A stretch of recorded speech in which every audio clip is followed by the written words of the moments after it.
Hello students, आज जो हम पढ़ने जा रहे हैं उसमें है ओम्स लॉ, या उसको बोलते हैं ओम का नियम। क्यों बोलते हैं ये भी देखें।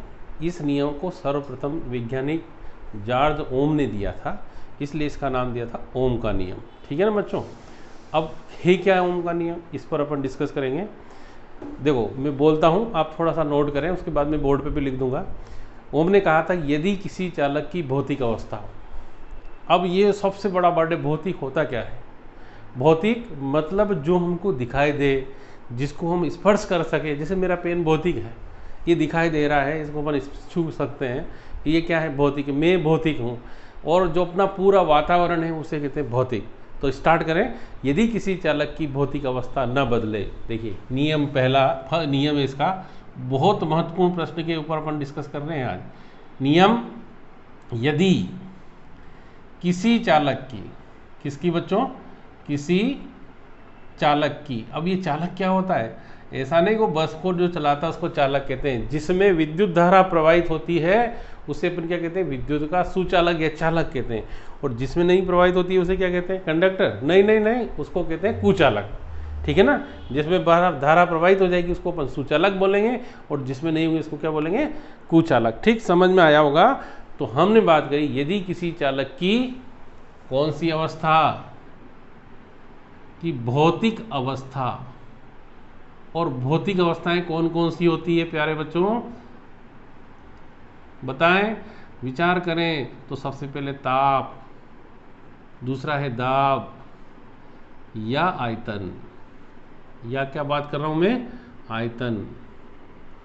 न बदले, न बदले मतलब उनमें कोई परिवर्तन नहीं हो, बदले तो चालक के सिरों पर लगाया गया विभवांतर क्या होता है? उसमें बहने वाली धारा के समानुपाती होता है। उसमें बहने वाली धारा के समानुपाती होता है।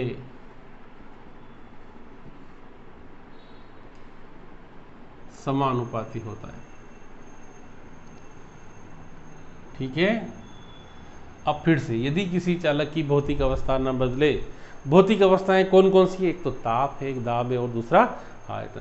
यदि किसी चालक की भौतिक अवस्था न बदले तो उसके सिरों पर लगाया गया विभवांतर उसमें बहने वाली धारा के समानुपाती होता है। यदि किसी चालक के सिरों पर, किसी चालक के सिरों पर कितना विभवांतर लगा दें? विभवांतर V लगाया जावे, तथा उसमें बहने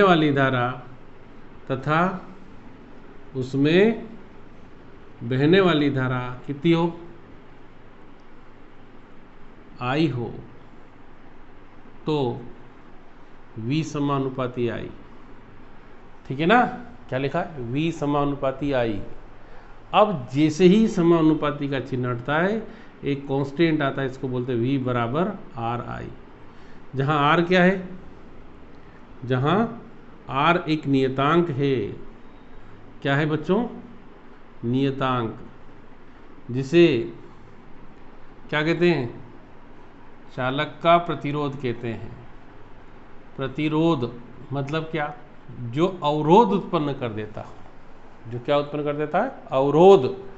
जैसे तुम लोगों ने देखा होगा कि अपन रोड पर चल रहे हैं, फास्ट चल रहे हैं, और रोड पर अपनी स्पीड को कम करने के लिए क्या बनाया जाता है? Speed breaker. तो वो स्पीड ब्रेकर भी यहाँ हमारे लिए, ये प्रतिरोध किसका काम करता है? उसी का काम करता है। धारा को क्या करता है? कम करने का प्रयास करता है, या अवरोध, जिसे चालक का क्या कहते हैं? प्रतिरोध कहते हैं। फिर यहाँ से R बराबर कितना? V बटा I। ठीक है, R बराबर कितना? V बटा I। अब ओम के नियम को लागू होने की शर्तें। ओम का नियम तभी लागू होता है जब नंबर 1 क्या लिखा? चालक की भौतिक अवस्था ना बदले, चालक की कौन सी अवस्था, भौतिक अवस्था न बदले, है ना। दूसरा, चालक में विकृति उत्पन्न न हो, चालक में विकृति बड़ा कठिन शब्द है, उत्पन्न हो। और विकृति कब उत्पन्न होती है, मैं बताता हूँ भी हो, ये बड़ा पुराने ज़माने से चला आ रहा वर्ड है ये, है ना, इसको बहुत अच्छे से समझना है। उत्पन्न ना हो, है ना, उत्पन्न ना हो। देखो एक सेकंड, जैसे अपने घर में नई नई दुल्हन आती हो और उसको अपन कुछ काम की कहते हैं, काम की कहने पर वो क्या करेगी, अपना मुंह बिगाड़ लेगी। तो मुंह बिगाड़ना मतलब उसका मुंह बिगड़ जाना, विकृति उत्पन्न होता है। ऐसी चालक में विकृति, तार को मोड़ देंगे तो उसमें क्या हो जाएगा, विकृति उत्पन्न हो जाएगी, ठीक है ना। तो ऐसे किसी भी अपने दोस्त को अपने उसकी मन की बात उल्टी बात कर देंगे तो उसका भी मुंह बिगड़ जाएगा, तो उससे अपन विकृति बोलते। तो ये विकृति शब्द वहाँ से, ठीक है ना। विकृति अभी 11th में आप खूब पढ़ोगे। तो ये अपना किसका नियम था, ओम का नियम था। अगला प्रश्न देखें कि प्रतिरोध किसे कहते हैं। अगला प्रश्न बहुत महत्वपूर्ण प्रश्न है 10th वालों के लिए। मैं तो कहूँ इसको अभी से ऐसा याद करें जो कभी नहीं भूलें। प्रश्न है, प्रतिरोध किसे कहते हैं। क्या कह रहा हूँ बच्चों, प्रतिरोध किसे कहते हैं। और उसके आगे इससे प्रभावित करने वाले कारक कौन कौन से, है ना। इसे प्रभावित करने वाले कारक, प्रभावित मतलब क्या होता है, करने वाले कारक। जैसे साधारण सी भाषा में बात करूं, तुम्हारी पढ़ाई को प्रभावित करने वाले कारक कौन कौन से, तो तुम कहोगे एक तो मेरा दोस्त, दूसरा मेरे टीवी, तीसरा मेरा मोबाइल, चौथा थोड़ा मेरा मन। ये 4 कारक ऐसे हैं जो हमारी पढ़ाई को मैक्सिमम प्रभावित करते हैं। ऐसे किसी चालक का प्रतिरोध है, उसको कौन कौन सी चीज़ें प्रभावित करेगी, उस समझ में आ रहा होगा वर्ड, प्रभावित करने वाले का। अब चालक का प्रतिरोध किसे कहते हैं, है ना। तो मैंने क्या कहा था, प्रतिरोध मतलब जैसे अपन तेज़ी से मोटरसाइकिल चला रहे हैं, उस मोटरसाइकिल की स्पीड को कम करने के लिए हम जगह जगह पर ऐसे बड़े बड़े वो ऊपर बना दिए जाते हैं, उनको लिखा रहता है स्पीड ब्रेकर। स्पीड मतलब जो अपनी गति रहती है, और ब्रेकर मतलब उसको तोड़ने वाला। तो इस प्रकार से हम कहते हैं कि जो हमारा गति को कम करता है उसे क्या बोल रहे हैं, स्पीड ब्रेकर। तो ऐसे ही ये प्रतिरोध भी वही चीज़ है कि किसी चालक में, देखो आंसर, किसी चालक में विद्युत धारा प्रवाह के मार्ग में, प्रवाह के मार्ग में डाली गई रुकावट को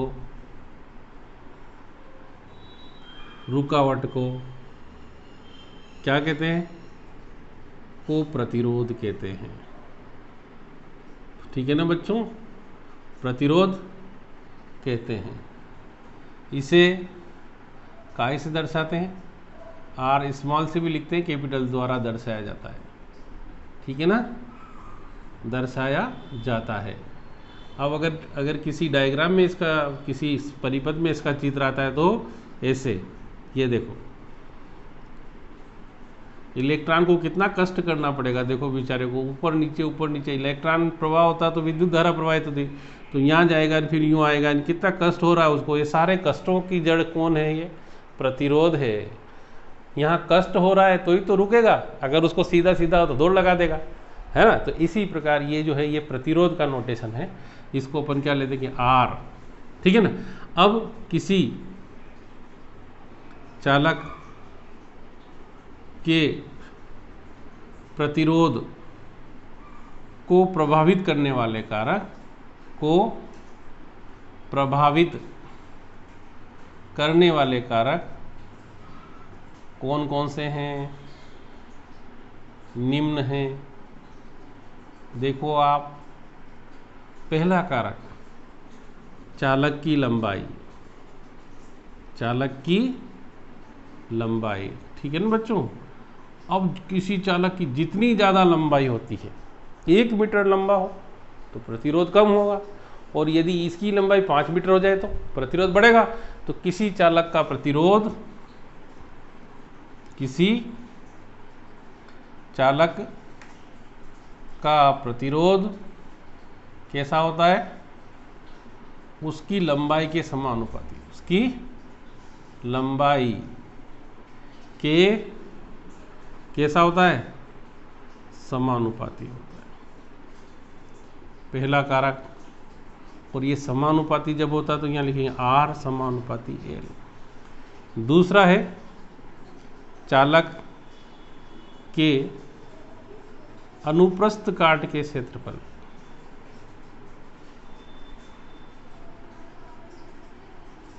काट के क्षेत्रफल पर। अब ये अनुप्रस्थ काट बड़ा कठिन शब्द है, मेरे को तो बड़ा मुश्किल से समझ में आया था कि अनुप्रस्थ होता क्या है। अभी तक भी बहुत सारे लड़के सोचते हैं, लिख दिया, पढ़ लिया हमने, अनुप्रस्थ होता है। अरे भाई, अपने अपने घर पे एक वो अभी सीजन चल रहा है, खीरा ककड़ी लेके आओ और उसमें सबसे छोटी स्लाइस काटने की कोशिश करेंगे, और जो स्लाइस मिलेगी उसको क्या बोलते हैं? अनुप्रस्थ काट। क्या बोलते हैं उसे? अनुप्रस्थ काट का क्षेत्रफल। तो बच्चों, और दूसरी बात, आप लोगों को जनरली पूछा जाता है कि वो जो घर में वह अपने लाइन आती है, अपने इलेक्ट्रिसिटी फ्लो होती है, वो तार मोटे क्यों बनाए जाते हैं? तो लड़के बोलते हैं टूट नहीं जाए इसलिए। ऐसा नहीं है, जितना मोटा तार होगा उसका प्रतिरोध उतना ही कम होगा, और जितना पतला होता है उसका प्रतिरोध उतना ही अधिक होता है। तो यहाँ हम बात करेंगे किसी चालक का प्रतिरोध, किसी चालक का प्रतिरोध किसके? उसके अनुप्रस्थ काट के क्षेत्रफल के, अनुप्रस्थ काट के क्षेत्रफल के व्युत्क्रमानुपाती होता है।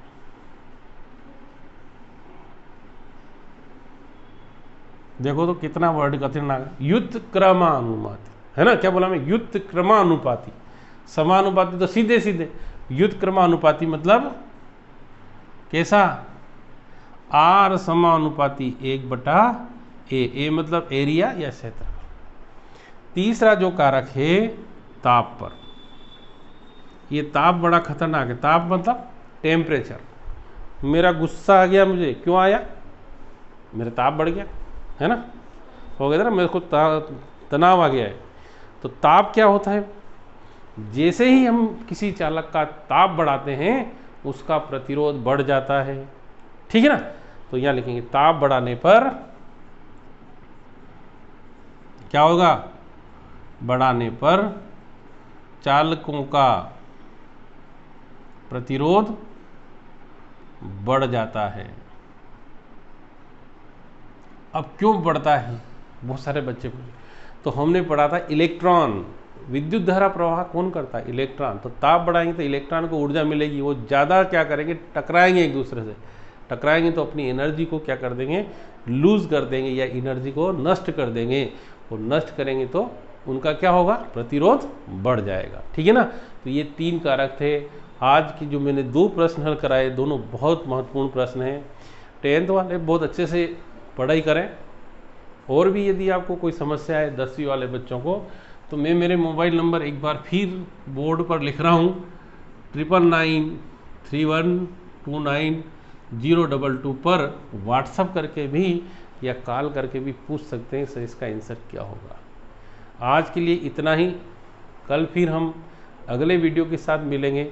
तब तक के लिए हैव ए नाइस डे। पढ़ाई करें, अच्छे से करें, मेरिट में आए, इन्हीं शुभकामनाओं के साथ। Thank you.